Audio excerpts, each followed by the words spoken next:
Good morning, afternoon, or evening, wherever you are in the world. This is the second event in a series produced by Open Society Foundation's Europe and Eurasia program. This series is about how the EU can responsibly implement energy sanctions on Russia. And if you missed the first event, you can find it on the YouTube channel of Open Society. A link will be posted to the chat. My name's James Cantor. I'm the host of the EU Scream podcast, and I'm the moderator for this series. Today's event is focused on how the EU can push forward with a green energy agenda while overcoming the challenges of decoupling from Russian energy sources. How, for example, does Europe plug the immediate energy gap while maintaining its commitment to net zero emissions? I will pose a first round of questions to each of our panelists by way of introduction. We'll get responses of just a minute or so each, and then we'll get into a more detailed discussion. For those online, welcome. Please put your questions in the chat. For those in the room, please scan the QR code. We'll try and leave enough time at the end for a little bit of Q&A. And please do stay with us to hear from Matthew Baldwin. Matthew will be familiar to many of you. He's the Deputy Director for DG Energy at the European Commission, and he should be with us in about 3/4 of an hour. With us in the studio is Heather Graby. Heather, you're the Brussels-based Special Advisor on Climate to the Open Society Foundation's President. Also with us in the studio, Jesse Scott. Jesse, you're the director of the International Department at Agora Energiewende. It's a Berlin-based think tank working towards the goal of climate neutrality. And joining us remotely is Kirsten Westphal.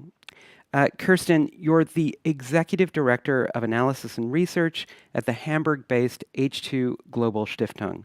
That's a foundation focused on climate neutral energy.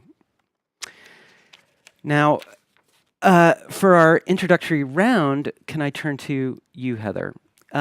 What kind of time horizon, how many years, say, do you think it should take the EU to shift to green and renewable sources in order to make up for the shortfall of decoupling from dirty Russian sources? Just a minute or so by way of introduction. Sure, thanks, James. It's really something you have to think about in several stages, maybe several acts of a play. So Act 1 is going to be this winter, when European governments will be seeking to replace the Russian gas and as much oil as possible, absolutely any way they can. So that's going to mean some pretty dirty sources of energy, burning more coal, buying, of course, liquefied natural gas, LNG, on international markets, pretty well buying up everything they can. And their aim is essentially to get through the winter without having to switch off the gas and without having to ration in any country, which is going to be very tricky, but also to protect against the ever-looming threat of Putin cutting off the gas himself, the piped gas at any rate. They've now made commitments to getting out of Russian gas and oil, and coal indeed. And in this first big sprint, it will just be about getting through this winter, which raises all kinds of questions about how they will replace that 150 billion cubic meters of Russian gas. But then the big question to answer what you asked about the timeline is how long phase 2 and phase 3 will take. So phase 2 is building out the alternative sources of energy to supply energy in winters to come. So building the renewables, especially onshore wind, but also, of course, these floating LNG terminals. They can come in quite fast, but also more fixed LNG terminals, and essentially ramping up the deployment of other alternative sources of energy. And during that period, international markets could see a lot of price volatility and very high prices as Europe buys up everything that's available on the market, which will put a big squeeze on poorer countries. And then phase 3, things stabilize, there are more sources, energy markets become more flexible again, and at that point, prices should then stabilize and become more responsive to demand because supply is more certain. And what sort of period, just so I can get your top line thought on that, what sort of period is the phasing going to take? This is where I think Jesse and Kirsten need to tell us how long they might take. There are the optimists who think that phase 2 could be next winter of 23-24. There are pessimists who are saying, no way, that's 2026 that we're really getting through that phase. And it won't stabilize until 2026-27. That's a long time, not only for Europeans to live with very high energy prices, but of course also the rest of the world where people can even less afford it. Okay, great. Now, Jesse, can I sort of put the same question to you? How soon can Europe go a lot greener while decoupling from Russia? I'll give you a couple of minutes. Okay, and you are interested in this time frame question. Heather's absolutely right. We're looking at phases, and there are going to be some tough moments. Let's keep our eye on the real gain here, which is structural change that actually gets us off that Russian 150 BCM of gas and keeps us on track for net zero, which means phasing down of gas in the 2030s timeframe.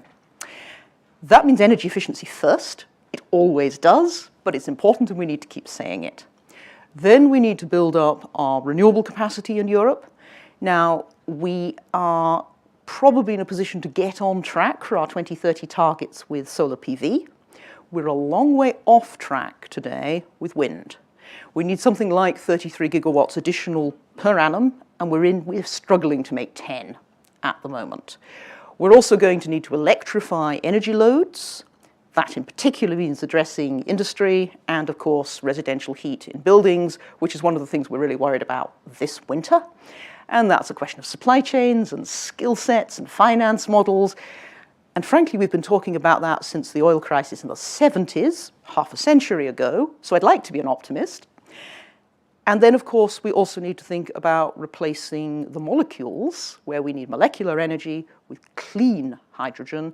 And there, the 20 million metric tons target that's mentioned in the EU's REPower proposal, again, we've got a ways to go. So if I can push you on a sort of timeline, Heather was talking about phases up until 2027, perhaps even beyond that. Are you where do you stand on the timeline? We'd all like to be able to make a very firm bet on this. What I will say is that additional global LNG capacity is not going to be coming online before the late 2020s.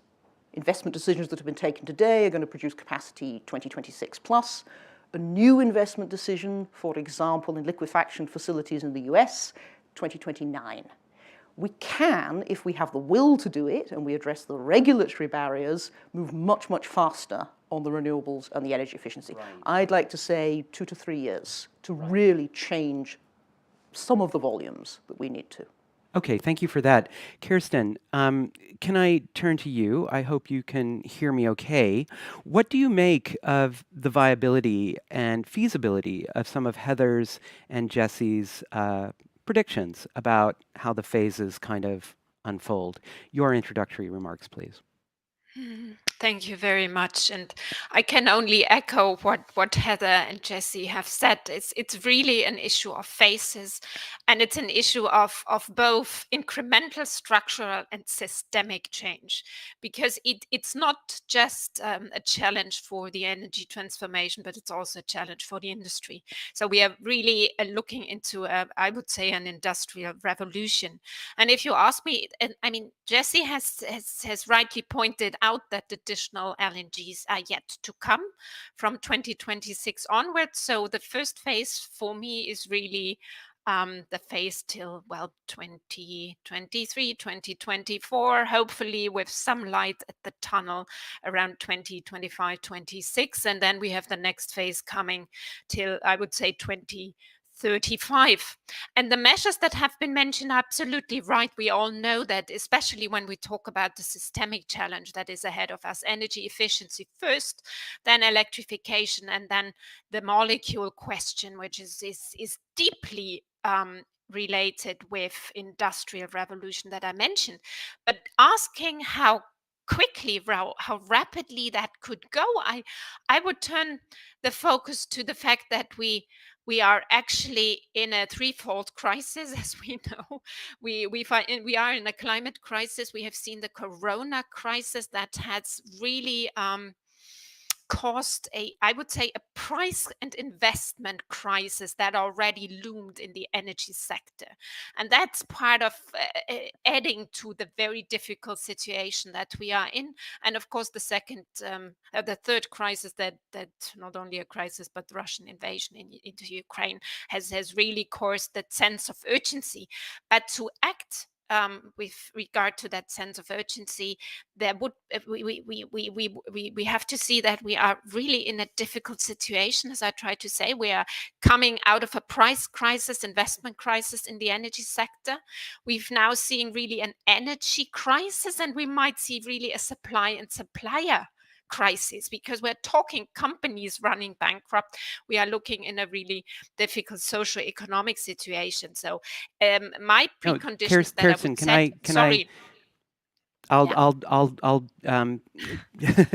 we'll definitely be coming back to you shortly, but that's a very good overview. And I want to thank you all for your sort of rapid fire start questions. And Heather, I wonder if I can turn to you just to give us a bit more detail about the stages involved in this transition and the trade-offs that are involved. And let me say here that the phase that we're currently in, the Kremlin seems to be earning more than ever from energy exports, and those revenues go to Putin's war machine. And he's fighting a long war. He's playing a long game, and it's quite tempting to be a little bit pessimistic given the phase that we're currently in. So. Yeah, sanctions are a very tricky policy instrument, policy response. I myself think that Europe had no choice but to go for sanctions quickly, as hard as they could, as big as they could, for several reasons. One is simply to try to stop the war, and as you point out, they have the effect of driving up prices in the short term. So Putin is still, some estimates say, getting about $2 billion a day into his coffers from selling oil and gas, not only to Europe, but globally. Now, that will start to come down because there have been these other sanctions that the EU has agreed about insurance, about shipping. So it becomes harder for the Russian oil to go around the globe to other markets, but it still will. They will find ways around it. And the demand is clearly there because prices are so high. The light at the end of the tunnel of phase one. On oil, yes. Piped gas is, of course, the big one for Europe because of the huge dependence of Germany and Italy on large volumes of that, but also very large levels of dependence in the Czech Republic, Bulgaria.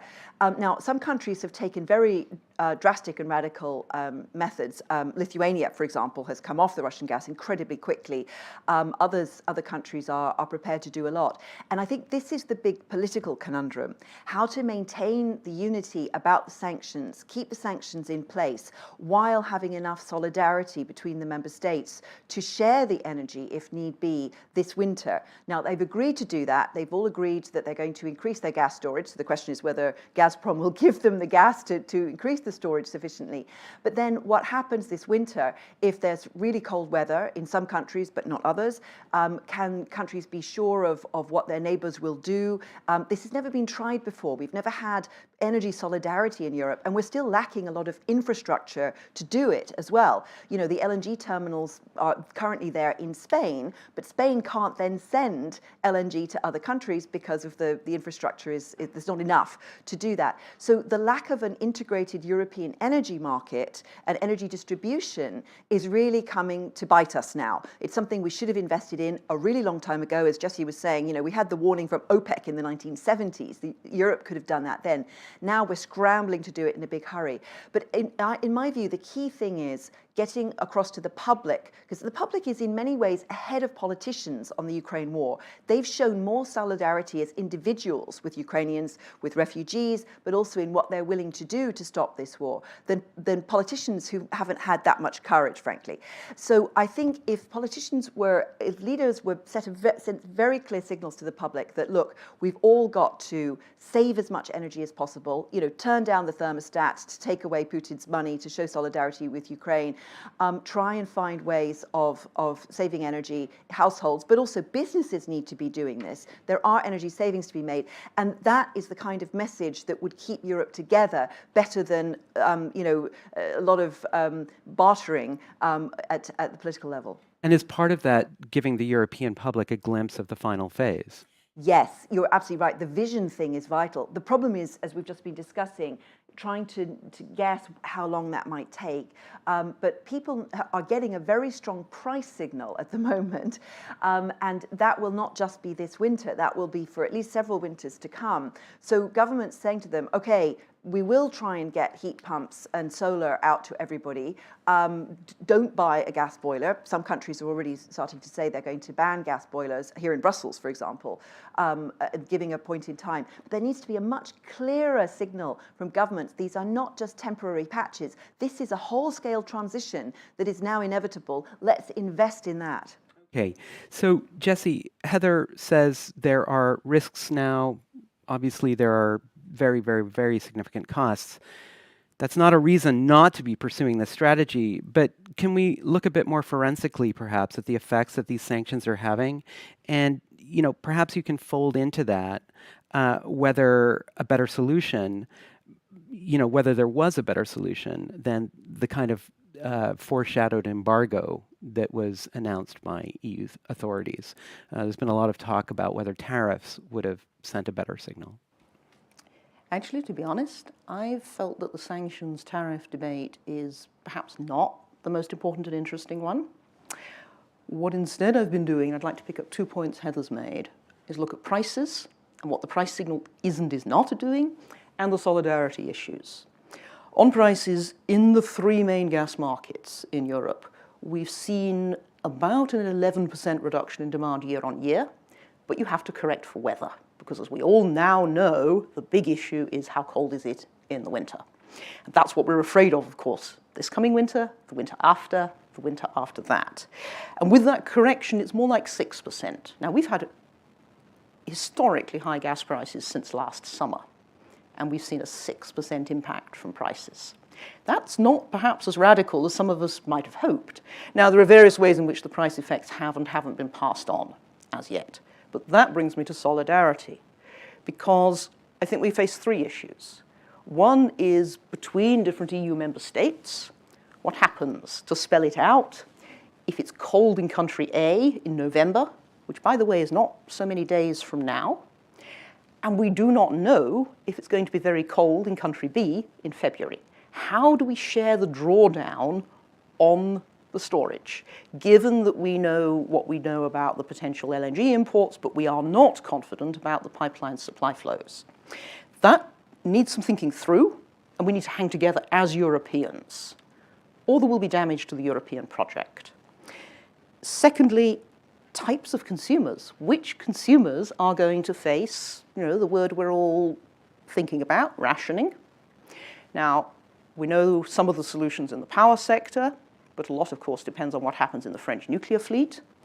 We know some of the solutions in industry, and I think the German decision to propose a gas demand reduction auction is partly a discovery process about what industry thinks it can and can't do. And then we come, of course, to household heat. And there we face the issue of energy poverty, because some of us are going to worry more about our gas and electricity bills than others. And I have to say, I've spent a lot of time lately with Western European colleagues, Eastern European colleagues, and our Eastern European colleagues are much more anxious about this. And they think we're a little unrealistic and naive in the West. People are saying, look, the last time we faced this situation, families moved into one room of a house, and you put cardboard on the inside of the windows for insulation. We could be very, very cold, and the politics of that is going to be difficult. I mean, these are some of the challenges, if I may, in the immediate, in the immediate future, looking at the rest of this year, early into next, and certainly this winter. But I wonder if I could bring you back more to the sunny uplands and the larger vision, which is, how does the EU get to majority renewables without locking in sources like dirty carbon? and make LNG terminals galore rather than putting that money elsewhere. Uh, and the question really is, when we have that larger vision, are we looking at lock-in, and how serious is that prospect of these polluting sources, or do you have faith that there could be a different result at the end of the day?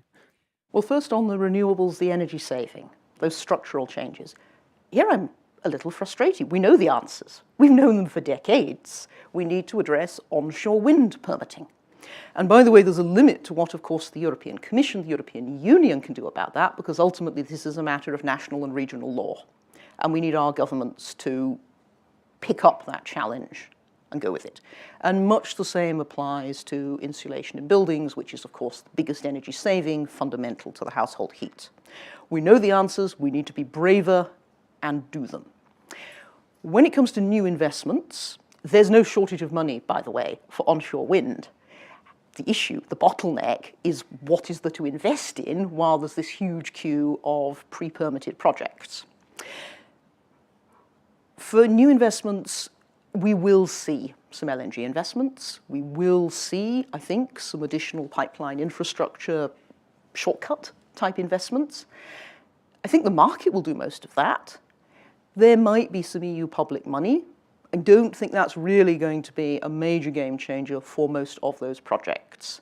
Where it would make a difference is for some of the member states where the commercial case is weaker, but perhaps the case for political solidarity is stronger.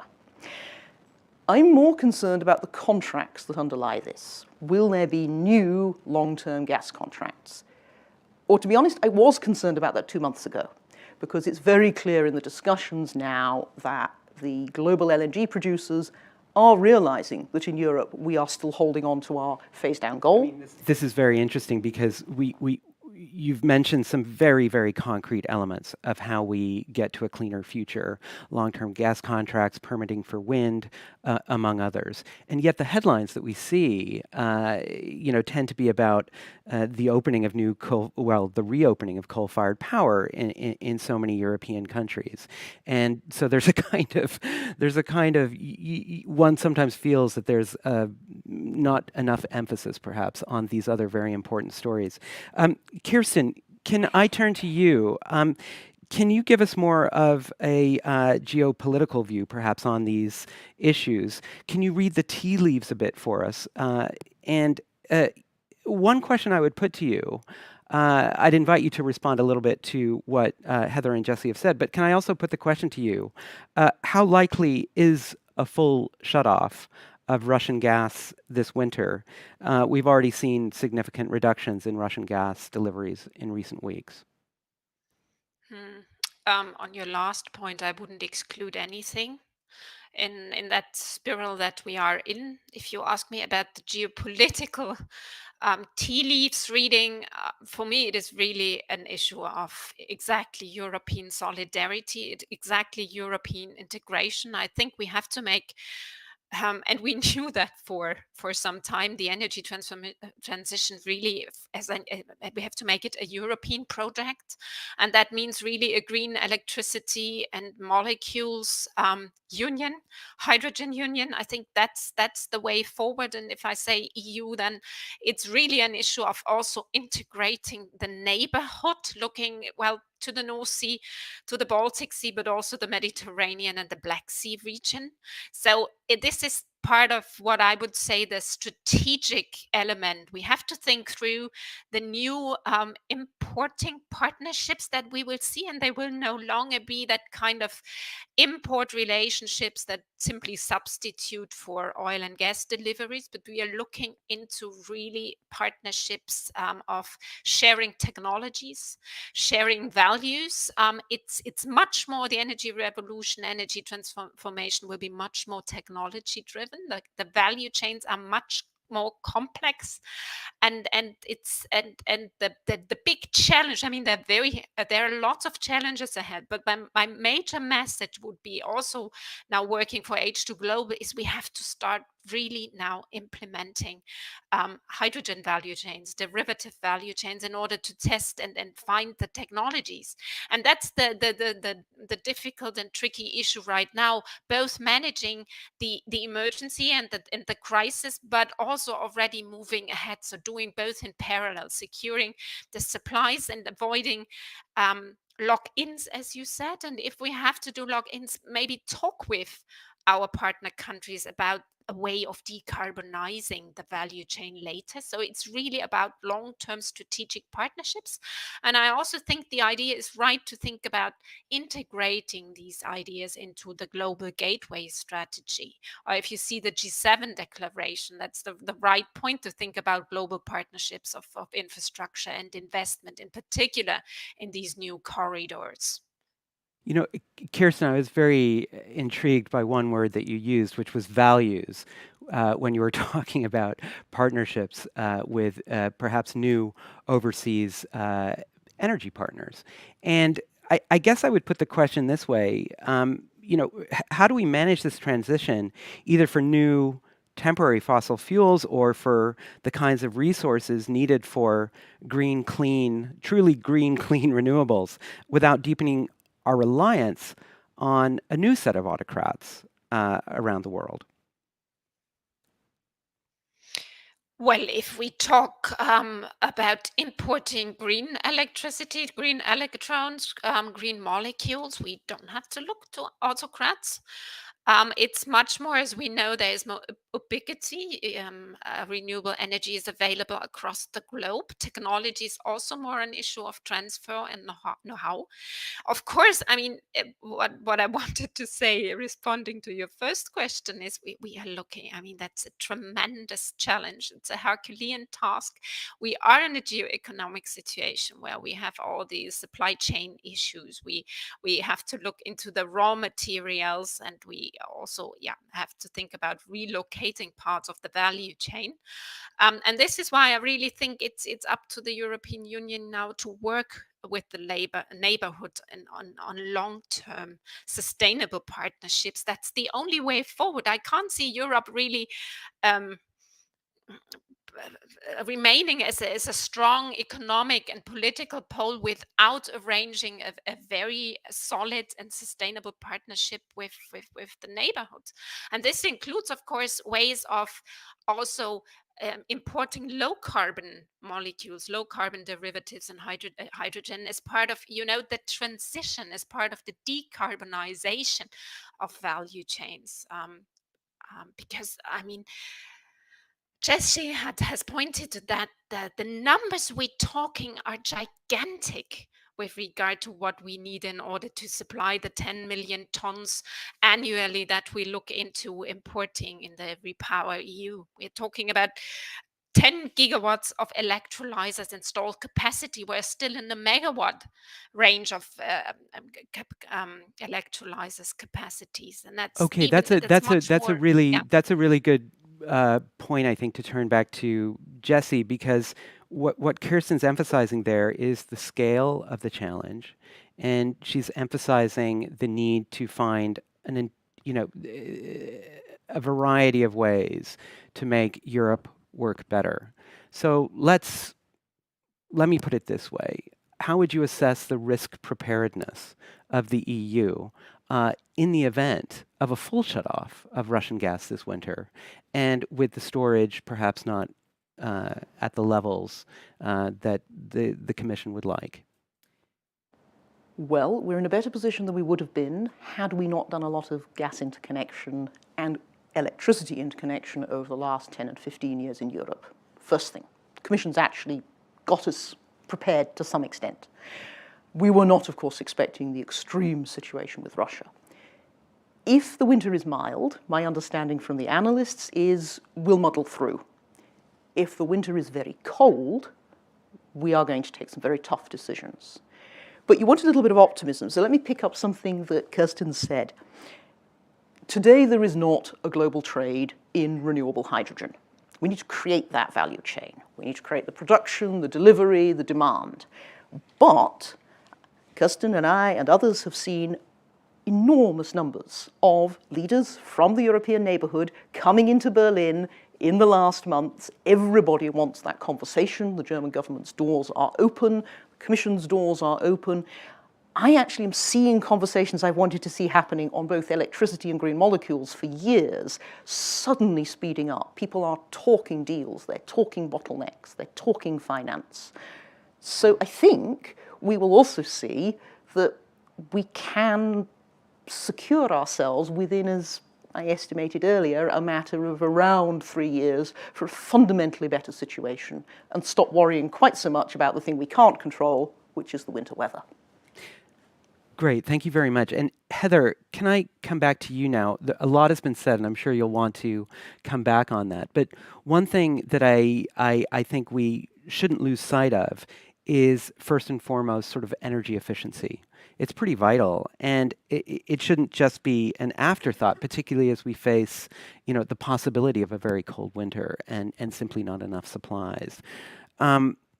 I mean, one way of putting the question is, is it too late for a sort of wear a sweater for Ukraine campaign by European officials that would actually resonate with the European public?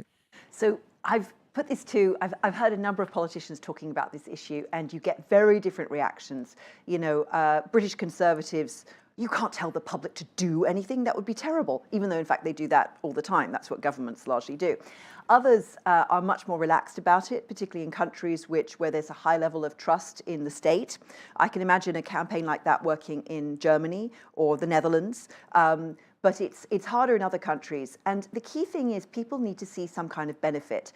I really like the idea that the Centre for European Reform put forward of a negawatts campaign, that you reward people for taking taking energy out of the demand. Now that works if you have solar panels with feed-in tariffs where you can put electricity back into the grid. But unfortunately, there's actually not enough of that across Europe. But definitely, consumers now have a really strong price signal through their bill. As Jessie was pointing out, demand still hasn't dropped that much. But so a combination of price signal with a sense of there is a purpose to this. It's not just about pain, and there will be pain. I mean, there are households that are really going to suffer across Europe because of this, both because of energy poverty, removing income, but also really being cold, and that will have big social health effects. So having a sense of where we're going is absolutely key. And also to give people a sense of solidarity across Europe. This is a moment when European integration needs to deliver some benefits by it not just being one summit having emergency conclusions after the next, but the sense of a plan and real commitment to solidarity that would shore up a lot of the kind of sense of uncertainty that's there at the moment in a lot of governments about how they're actually going to manage this, and also prevent some of the emergency response which locks in dirty sources of fuel longer term. Yeah, you wanted to come in, Jessie, on the demand side, I think. Just to say that when it comes to citizens' response, we're all, of course, constrained by where we live. Some people live in buildings that really do need heat. Others live in buildings where actually we've put in relatively modern heating signals, and there's a maximum on the thermostat, but there's also a minimum. You can't turn it down below 18 degrees. Well, that is limiting the range now of the response that we have. People would be willing to wear 3 sweaters, but if the building is still automatically heated to 18 degrees. So I think we're going to need an enormous public information campaign, but we're also going to have to learn from the public a lot about the very, very complex historic set of building infrastructures that we have. That's good news because it's been a barrier to doing energy efficiency in buildings seriously for many, many years. Jessie's talking about a 3-sweater winter. And I think cardboard insulation on the windows. I mean, people are really going to be going to whatever lengths they can, and where there's a shortage of skilled labour to put in solar panels, and there's a shortage of heat pumps, there's a shortage of the solar panels themselves. So even when people can afford to make the transition, we now have real supply chain bottlenecks. But I just wanted to raise one other thing about energy poverty. So at Open Society, we've been part of a project also with the King Baudouin Foundation and IKEA and others called Energy for All in Europe, which looks at energy poverty. And there are very interesting focus groups in that, which talk to really vulnerable people who are facing serious energy poverty about what they're willing to do, what they can do. And there's across the board, there's very little climate denial in Europe. And people understand these are real issues. And there's actually a high level, even among people who are at a very low level of income, really very vulnerable. They want to do what they can to make the energy transition happen. But the problem is they're often lacking the means to do it. For example, they're living in a building with poor insulation, but they don't own the building. Even if they could afford it, they can't put in the insulation. That's up to the landlord. Or they have one energy bill for the whole building, which is the landlord simply divides among the tenants. So it doesn't matter how much energy they use, they'll face the same bill. So, and then there's the whole question of thermostats. So the key thing is giving people the means, empowering them to take these decisions into their own hands. And that's something that I think governments should really be focusing on now as well. What can they do to help people who own their own homes, but those are going to be the better off middle class people, but also to help those who don't own their own building and who are relying on often really very poor infrastructure. And the answer there is, I think, not to subsidise at the petrol pump or the gas bills, but to give really directed social security to those who need it on the basis of their income. Okay, so a real opportunity there if governments get the messaging right and they tap into real needs that are rather granular, actually, to do with thermostats, to do with insulation and price signals. Kirsten, can I come back to you? One thing that we had mentioned earlier were countries in the East and their vulnerability. And I'd like to turn also to Ukraine and Moldova, for instance, because here we're talking about countries that may join the EU at some point, and we would like them to join green. So again, another geopolitical question to some degree, but what can we do to ensure that the EU helps the most exposed member states, as well as candidate countries, to, as I say, join green if and when they join? And I also wanted to ask that question, perhaps against the background of warnings that we hear from Ukrainian officials, for instance, that by deterring fossil fuel projects, the EU has given Putin more power. So these are very, very emotive and political debates in some of our current member states, as well as our candidate countries. Well, I would say first for the winter, really ensuring the solidarity issue with what has mentioned. I mean, that's part of also the German challenge to supply also, well, Eastern countries via German pipelines. So it's really an issue around corridors functioning. And as Jesse said, we as the European Union has done a lot in improving interconnectivity here. So that's one point. The second point is really I'm very happy to see that Ukraine is synchronized. The electricity grid is synchronized. We have started the first trading really with the Ukraine, and that's the way forward. And I would also see, and that's my third answer to your question, is we have to think through really pathways, decarbonizing existing value and energy chains, not simply looking into the green option, which of course should be part of the final setting, but indeed using what is there and step by step integrating and decarbonizing. Right. And So, you see a great role for Ukraine and opportunities, because we have a huge pipeline infrastructure with Ukraine if we look to hydrogen. So if I've read you correctly there are definitely steps that the EU can take at this point to ensure that even these candidate countries can take the kinds of, we don't want to, as we debate prices for Europeans in the rest of the bloc, we should also be thinking about these countries that we're supporting to the east, and there are ways of bringing them into a greener future.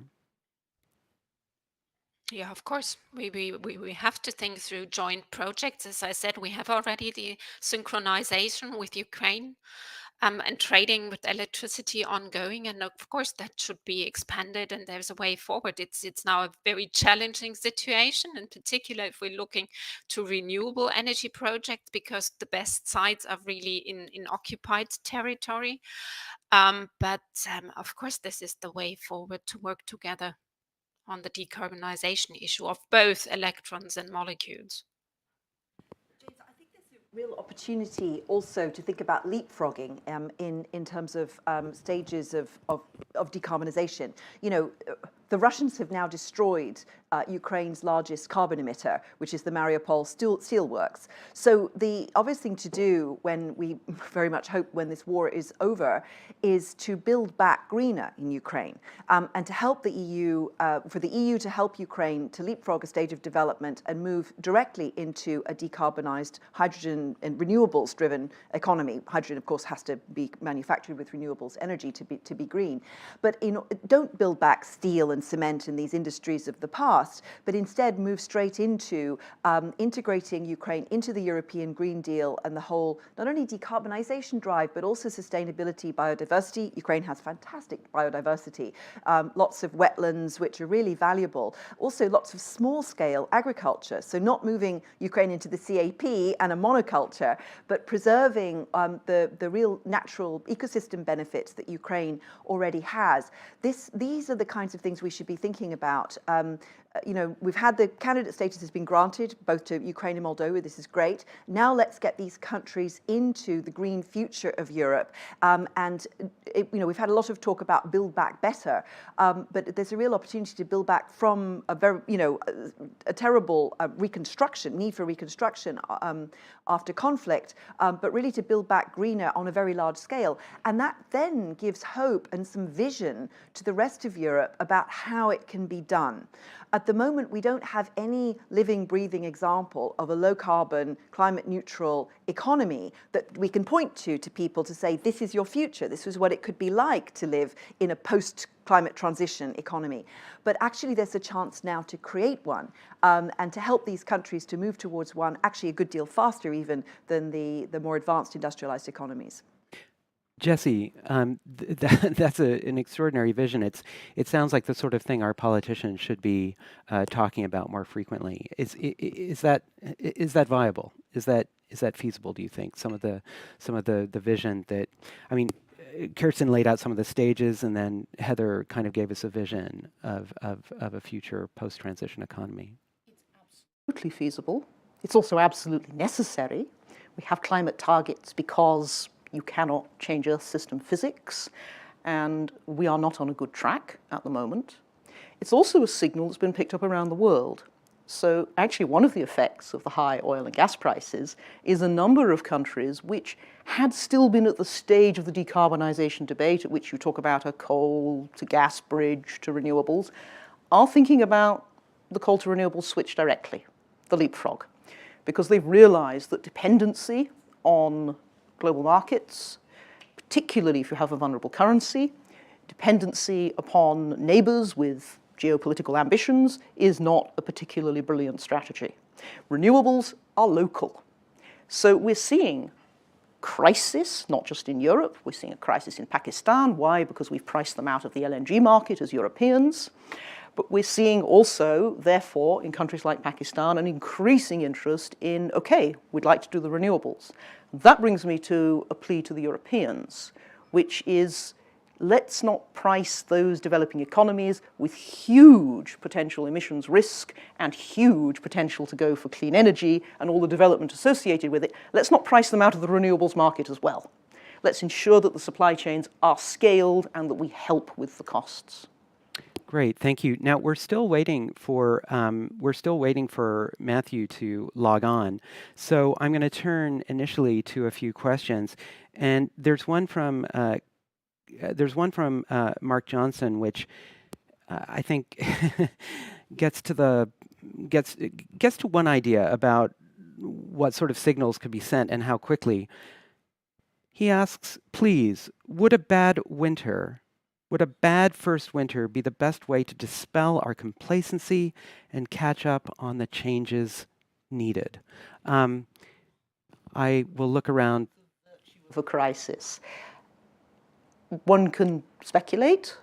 I'm also quite worried that we will need to manage public perception of the causes of that crisis.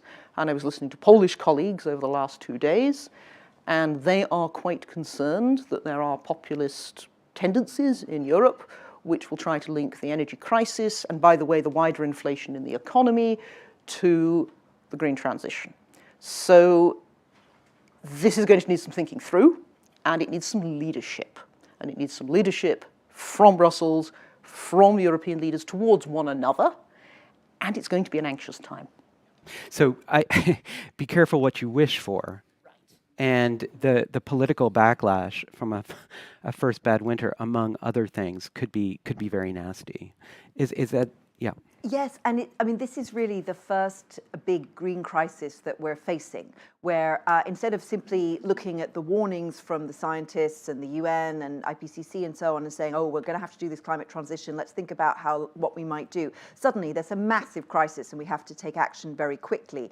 And usually, that's not such good action. It's unplanned, you waste a lot of money and time and effort and resources just dealing with a crisis situation, when if you'd planned it several years before, it could have been much less bumpy. So we've got enough crisis right now. If this is a bad winter, the danger is that pushes actually the wrong incentives, perverse incentives. One thing is countries leaping into, I'm thinking about the rest of the world too, into new kinds of nuclear that, for example, the Chinese are trying to sell into burning more coal, which is definitely happening in a number of countries because the LNG, they're priced out of LNG, and as Jesse was saying, risk of, instead of moving into renewables, they can't get the solar panels and the wind turbines that they need to do it too. So we need to have enough time to bring on stream the kind of renewables technology so that everybody can make that transition. And at the political level, there is a huge danger that there's already a lot of the disinformation that's already out there, which is blaming the high prices on the climate transition rather than on Putin, which is what it should be blamed on, that this is just going to undermine support. There's already a lot of conspiracy theory and disinformation about these things. You also see some extraordinary claims which are really untrue that, for example, electric vehicles have a worse environmental impact over their lifespan than fossil fuel ones because of the batteries and so on. This is not true. They're massively more efficient. They're over time, they are much better.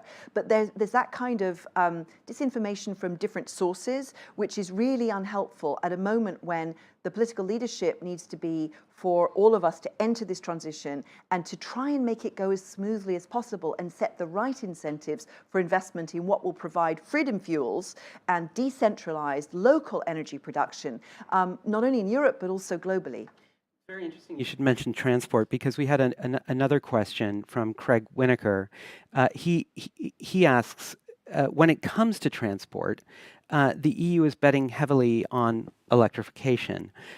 He asks, how long will it take for European electricity generation to be renewable and for that infrastructure to catch up that is needed? Kirsten, I'm sorry I didn't bring you into the last round. Did you want to chime in there before I turn to Matthew? Not necessarily on the transport issue. I think we should also divide personal car fleets and talk differently about maritime shipping, for example, and aviation, where we need other solutions. That would be the point that I would like to make here. Okay, so that's not to take too much time. We mustn't forget about those forms of transport too. Did anyone want to jump in quickly on transport before an Sure. Yes, Jesse. Don't make the perfect the enemy of the good. It's not going to be fully renewable electricity before we have any electric cars. We just don't have the time frame to wait that long. Let's get on with it. Okay, great. Now we do have Matthew with us. Hello, Matthew. I introduced you earlier on, but let me just repeat that you're the Deputy Director General at DG Energy for the European Commission. And Matthew, we're delighted to have you with us. We've been discussing how Europe plugs the immediate energy gap amid the loss of Russian sources, while trying to maintain its commitment to net zero emissions. Maybe you can lay out a little bit what the vision is from DG Energy when it comes to squaring this circle. Well, good morning, everybody. Fascinating to listen to my former life just being discussed, transport there, and I fully agree with what was said. Indeed, we can do much more on transport energy efficiency. I mean, through speed limits, through reduced uses of cars and so on. We've talked many times about these issues.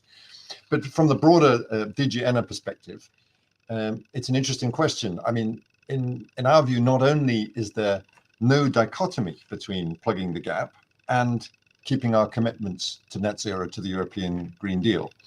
So in fact, we want to step up the pace of the transition to the Green Deal. It'll be essential in the short to medium term if we're to keep Europe powered up. Stepping back from the question, I mean, if you like, there are three separate challenges we face right now in energy. It's an interesting time. We have, of course, issues around prices, and we must remember that prices have been high for some time, from last autumn onwards. We have a related issues around security of supply. And of course, we still have the existential challenge of climate change. So the whole thrust of Repower EU is to tackle this triangle of issues together. We have to diversify out of Russian gas. The world has changed since the 24th of February, and it's not going to be the same again. And that diversification is essential and it's urgent. We need to improve our resilience and our preparedness. And at the same time, we need to accelerate our green transition. So this is why I think in the same breath, it's essential we focus on all the different prongs of the triangle of Repower EU. Just for example, we want to increase the target of renewable energy from 40% to 45% by 2030. We want to increase the target for energy savings.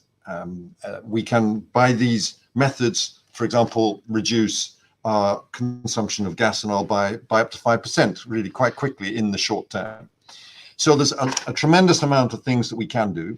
And of course, if I could just briefly turn to the issues around what we're doing with the Energy Platform Task Force, which is aimed in the short term at addressing the issues of getting out of Russian gas.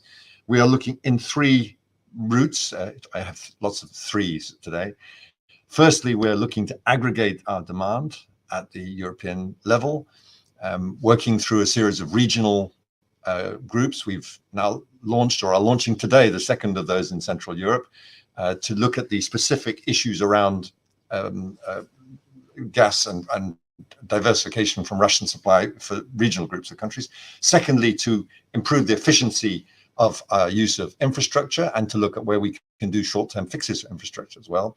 And last but not least, we're doing a major reach out to third countries to look for ways of increasing access to supplies of gas in the near future. So that's how we're fitting the bill, I hope, on one of those points of the triangle of Repower EU. But the question is absolutely right. There's no dichotomy. We are going to play golf with more than one club here. Okay, so Matthew, as you may have picked up when you joined, one of the issues that we've honed in on here is the looming issue of what happens this winter. You know, there's an oil embargo coming into effect later in the year, and there may well be appetite for tighter and even more far-reaching sanctions if we see more atrocities from Putin in Ukraine.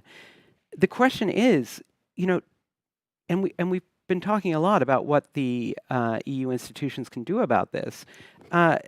Can Europe be ready for the challenges it faces this winter? And I would add, that's terribly important to prevent the kind of political backlashes that we've also been talking about that could, in effect, breed more extremism and Euroscepticism. I agree with you completely. And to some extent at least, to be forewarned is to be forearmed. Europe must be ready for the challenges it faces this winter and beyond, and Europe will be ready. We have the attention of leaders on this at every European Council. The political challenges for them are great. But I think there's a determination and a hard-headed approach to these issues. And I think we've shown this throughout the crisis, not just in energy. I think the European Union has worked with extraordinary unity and we will address the energy challenges in exactly the same spirit. So once again, Europe can be ready, must be ready, and will be ready. Okay, now we just have a few minutes left, but I want to grab another couple of questions from our audience. One thing that keeps coming up is whether nuclear should be part of the taxonomy and the degree to which it should play a role. Nuclear takes a long time to build, but it is pretty clean in terms of carbon dioxide and greenhouse gases. I'm looking around to see who might want to address that. I'd be a lot more excited about the nuclear question if indeed it didn't take so long to build. From the point of view of some of the timelines we're looking at on energy security and on decarbonization pathways, it doesn't seem to me a priority discussion. Okay, very good. And we also have a question, and perhaps this is one for Kirsten.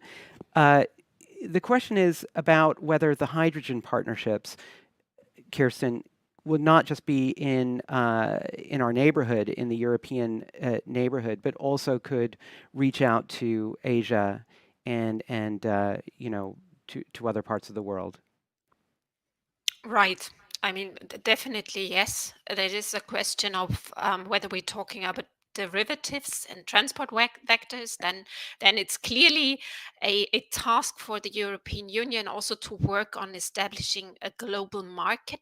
I know that it's way ahead, but looking into the establishment of a global commodity market. But it's also very much an issue of partnerships, long-term sustainable partnerships and pipeline distance. So I really see the development of pure hydrogen in concentric circles around the EU and first regional hubs. Okay, great. Now, before we wrap up, maybe I can just come back to you, Matthew, for some thoughts on Sure. on that. Yes, thank you. Sorry, I interrupted you. No, I very much agree with Kirsten on this. Hydrogen is a crucial part of the future, and this is why we've identified in Repower the need to have not just 10 million tons of domestic green hydrogen production by 2030, but we want to look at ways of importing an additional 10 million tons of renewable hydrogen by the same day. So these partnerships will be central, and they'll be central to our work in the Energy Platform Task Force as well. I mean, it's very difficult and it's not very useful to have a conversation with third countries about improving access to LNG without at the same time broadening that conversation to hydrogen, looking again at infrastructure and how that role can be played. And if you look at the formidable investments needed in hydrogen, I mean, we are estimating under Repower an additional eye-watering sum alert, 113 billion euros needed, including a huge part of the cost in investment in renewable electricity capacity to produce renewable hydrogen via electrolyzers. So, I mean, this is a major challenge. We're at the bottom of that curve now, and we're very keen to go up it, including by the use of hydrogen partnerships. Super, thank you. Heather, we've got just a couple of minutes left, but I'd like to invite you to perhaps respond to some of those final thoughts that we had. Just thinking longer term, there are a couple of things where I think we really need to think about integration of policy. So on hydrogen, for example, great to have the technology now to replace the molecular needs, particularly in industrial uses where you don't want to put electricity straight in. But ultimately, you have to make the hydrogen with renewables, not fossil fuels, for it to be truly green. Hydrogen doesn't just magically appear. And at the moment, we don't have the renewables capacity to do it. So what Matthew was just saying about the need for investment is really significant, both in Europe and also in the rest of the world. For example, at the moment, as I understand it, Europe itself only has about a third of the renewables capacity that would be needed in order to meet that production target that Matthew just mentioned. So how do we build another 2/3 over the next few years? And then there's the rest of the world, because if we would like to import that much hydrogen, we've got to build renewables capacity also in other regions so that local people are not seeing new hydrogen plants built to export hydrogen to Europe using energy which they don't have. You know, they're going to need that energy to power their own houses and industry and so on, but also they're going to need it to desalinate water to provide for local needs as temperatures go up and water stress becomes more and more acute. So we need to build this into development and trade policy as well. Brilliant. That's a fantastic global view. So we're looking locally, we're looking globally. Now, we're out of time, and I'd like to say a big thanks to our panelists, both here and virtually, Matthew and Kirsten. Thanks so much. And, of course, to everyone joining here and online. And as a reminder, you can go to the chat for a link to the first event in this series on why energy sanctions on Russia matter so much for curbing the war in Ukraine and how to make those sanctions effective. It just is left to me to wish you all a very pleasant day, and thank you again for joining.